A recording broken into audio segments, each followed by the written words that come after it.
그리고 2019년 8월 미 연준의 이제 보유자산 매각이 종료가 됐어요.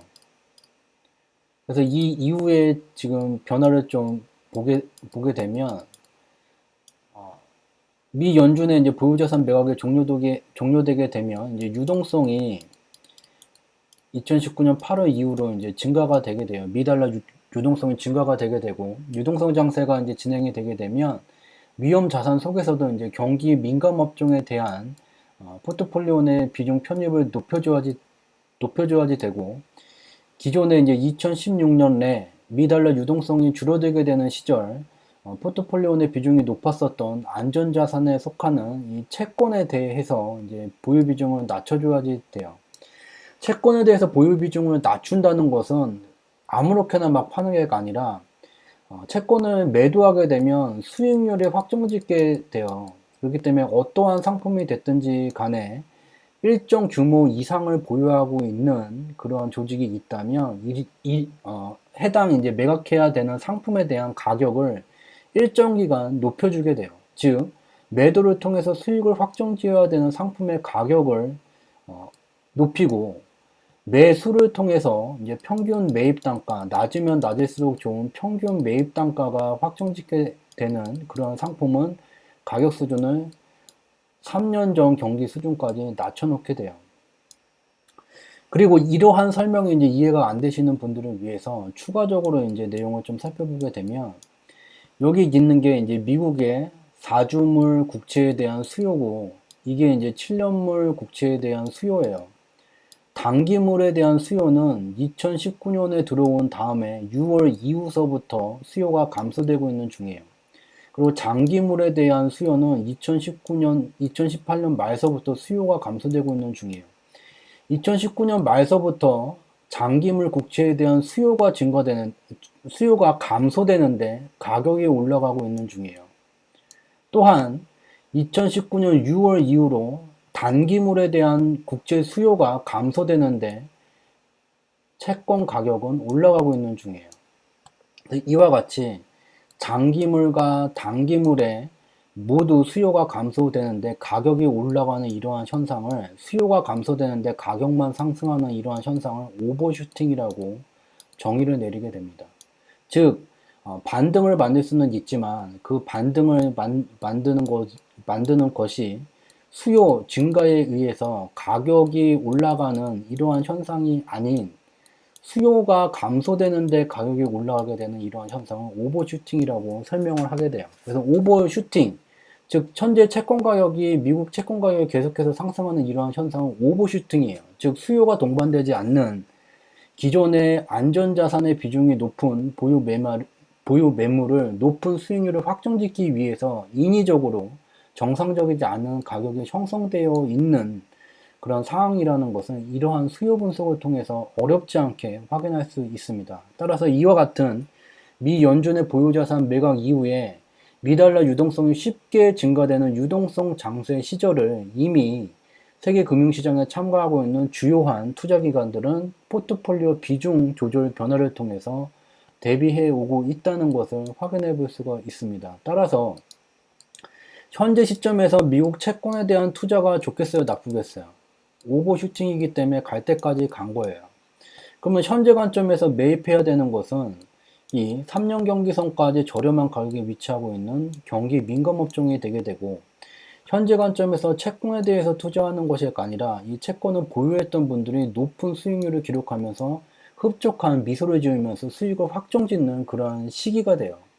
그래서 이와 같은 변화가 진행되고 있다. 그래서 현재 관점에서는 미국 국채에 대한 투자 매력이 있다고 국내외 언론에서 설명하는 자료가 있다면, 이와 같이 숫자로 표현되어져 있는 경제지표 인거 분석을 하게 되면 맞지 않는 얘기라는 것을 눈으로 직접 확인할 수가 있게 돼요. 이것이 어렵다고 이제 생각할 수도 있어요. 근데 다른 거는 생각할 필요가 없고요. 채권의 수요가 장기물, 단기물 모두 빠지는데 채권 가격이 상승한다. 이 시각 자료로서 어떤 것보다도 쉽게 그림으로써 직접 눈으로 확인할 수 있기 때문에 이 용어 자체, 7년물 국채 입찰, 채권 지수, 경기 민감업종 지수, 이러한 용어가 어려울 수는 있지만 방향성에 대해서 이해를 하는 데는 크게 어려울 게 없다고 저는 판단이 들게 됩니다. 또한 이러한 용어에 대한 낯설음은 저희만의 그런 뭐 특이한 용어가 아닌 뉴스 등을 통해서도 지속적으로 접해볼 수 있는 일상 용어에 가까운 그런 개념이에요. 그래서 용어에 대한 어려움은 있을지언정 분석 결과인 이 방향성에 대한 것은 눈으로 직접 확인할 수 있기 때문에 기술적 분석보다도 훨씬 쉽다는 점을 다시 한번 강조드리겠습니다. 그래서 추가적인 내용을 보게 되면 미 연준의 이제 보유자산, 이 파란색으로 나타낸 게 미 연준의 보유자산 규모예요. 그래서 보게 되면 2016년도가 가장 많은 이제 보유자산을 미 연준이 들고선 있던 시기였고, 2018년으로 넘어오게 되면서 기존의 이제 2016년 수준 대비 2분의 1이 넘는 그런 물량을 매도를 하게 됐어요. 그래서 보유자산을 매도를 할 때마다 시중 유동성, 미 달러 유동성이 이와 같이 감소가 되어져 왔고, 이러한 시기를 이제 보게 되면 미 달러 유동성이 감소되는 시기에 미국의 이제 인플레이션율, 물가예요, 물가. 미국의 물가는 감소되게 되는 그런 현상이 나타나게 됐어요. 미국의 유동성이 감소된다는 것은 시장의 유동성이 이만큼이었는데 감소돼서 요만큼이 돼요. 이전보다 돈의 양이 줄어들게 되니 돈이 귀한 대접을 받게 돼요. 돈이 이제 귀한 대접을 받게 되면 상대적으로 이제 물건의 값어치가 싸지는 이러한 효과가 나타나게 돼요. 그래서 이러한 상식적인 이야기로 이 유동성이 감소되는 시절 미국의 인플레이션율이 감소되어 왔다. 그러함에도 불구하고 미국의 물가는 2010년 내 저점이 높아지는 상승 추세가 진행되고 있었고 2019년 현재는 이 상승 추세의 하한 수준까지 와 있던 상황이었다. 그렇지만 이 미 연준의 보유자산 매각이 8월에 이제 종료가 됐기 때문에 알 수 있는 것은 이와 같은 유동성이 감소되는 조건이 더 이상 성립되지 않는다. 즉, 미달러 유동성이 쉽게 증가하는 그런 시절로 접어들게 되고 시중의 유동성이 이전보다 더 많아지게 되면 돈이 귀한 대접을 받지를 못해요. 돈이 귀한 대접을 받지 못하게 되면 물건이 더 귀한 대접을 받게 돼요. 물건이 귀한 대접을 받게 되는 그러한 방향성으로 미국의 물가가 움직여 갈 것이라는 것을 어렵지 않게 눈으로 직접 확인할 수가 있습니다. 그리고 이제 대한민국의 선물 옵션 만기 일, 내일 이제 선물 옵션 만기 1이 돼요. 그래서 이제 파생시장에 외국인, 개인, 그리고 기관 투자자들이 이제 포지션이라는 것을 만들어요. 즉, 연결선물 지수가 상승을 어디서부터 어디까지 하냐, 하락을 어디서부터 어디까지 하냐, 이 구간을 짝에서 이 구간별로 이제 포지션을 만들어요. 그래서 간략하게 설명을 드리게 되자면, 오늘 이제 장마감 기준으로는 외국인의 이제 수익이 발생하는 구간에 연결선물 지수가 위치하고 있는 중이에요. 그렇지만 이제 금융투자는 손실이 발생하고 있는 중이에요. 그래서 따라서 내일은 외국인 같은 경우에는 현재 포지션 정도를 이제 유지하려는 흐름으로 가게 되고 금융투자는 이제 지수를 더 밑으로 내리던지 또는 지수를 더 위로 올리던지 또는 기존의 포지션을 크게 변화를 이제 해줘야지 수익이 발생할 수 있는 상황에 와 있어요. 그렇기 때문에 내일은 금융투자에 의한 좀 변동성이 발생될 수 있다는 것을 설명을 드리고요. 그리고 이러한 2019년 9월 대한민국의 선물 옵션 만기 1이 끝나게 되면 또 하나 이제 주의 깊게 살펴야 될 것이 있어요. 대한민국의 코스피 지수와 코스닥 시장에서 이제 파란 선으로 나타낸 대차 거래, 즉 주가가 향후에 이제 하락할 것이라고 예상이 된다면 여기서 이제 특정 종목의 보유 물량을 빌려요.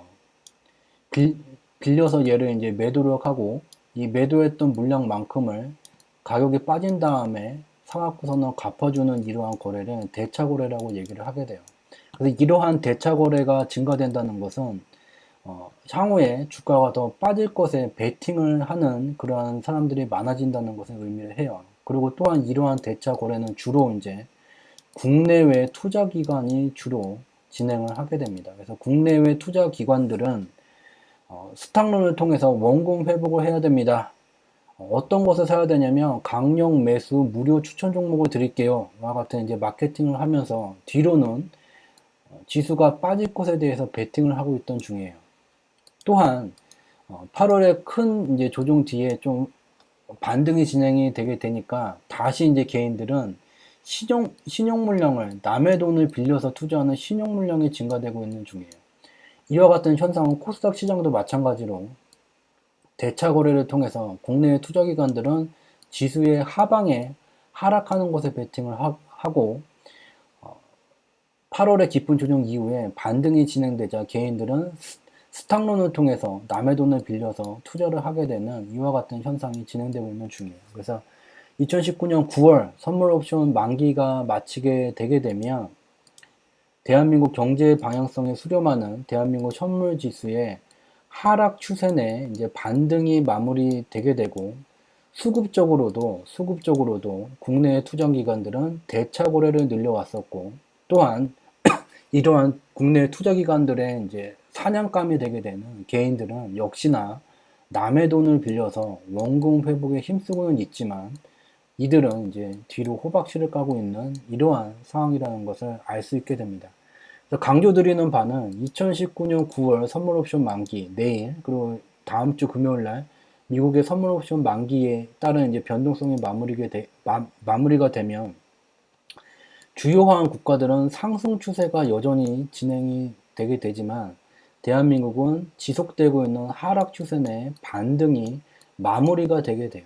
다시 이제 하락 추세가 진행이 되게 돼요. 그래서 이러한 차이점이 존재를 한다. 그렇기 때문에 현재 대한민국 현물 주식이 싸다고 신규 진입을 하는 지금 시점에 신규 진입을 하게 된다면 2018년도서부터 지속해서 바닥이라고 외쳤던 쌍바닥이 지상 1층이 깨지고 지하 1층이 깨지고 지하 2층이 깨지고 지하 3층까지도 깨지게 되는 이러한 과정을 통해서 남의 돈을 빌려서 투자를 했던 개인들의 피눈물이 다시 한번 쏟아지게 되는 그런 상황이 펼쳐지게 됩니다. 그래서 현재는 대한민국 금융시장, 주식시장은 현물시장은 신규 진입하는 시기가 아니라 현재의 반등을 통해서 과도했었던 원화로 거래되는 국내 금융상품의 비중을 줄이고 글로벌 금융상품의 비중을 높였어야 되는 그러한 시기였음을 설명을 드리겠습니다. 여기까지가 이제 1부 준비한 내용이 되겠고요. 2부 이제 내용을 보게 되면 2018년도서부터 이제 미중 무역 전쟁이 진행이 됐어요. 그렇기 때문에 이제 경제 방향성에 수렴하는 현물 지수를 보게 되면 미국의 현물 지수는 이미 1년 경기 성과에 넘어서 2018년도 초에 상한 수준에 다가가고 있는 중이에요. 그렇지만 중국의 현물 지수는 이와 같이 이제 3년 경기선은 이제서야 겨우 넘어서게 되면서 두 국가 간의 경기 수준 차이가 나타나고 있는 중이에요. 그리고 최근에는 이제 미중 무역 전쟁이 장기화되게 될 경우에는 중국의 이제 경제 위기설, 외환 위기설까지 이제 나돌고 있는 중이에요.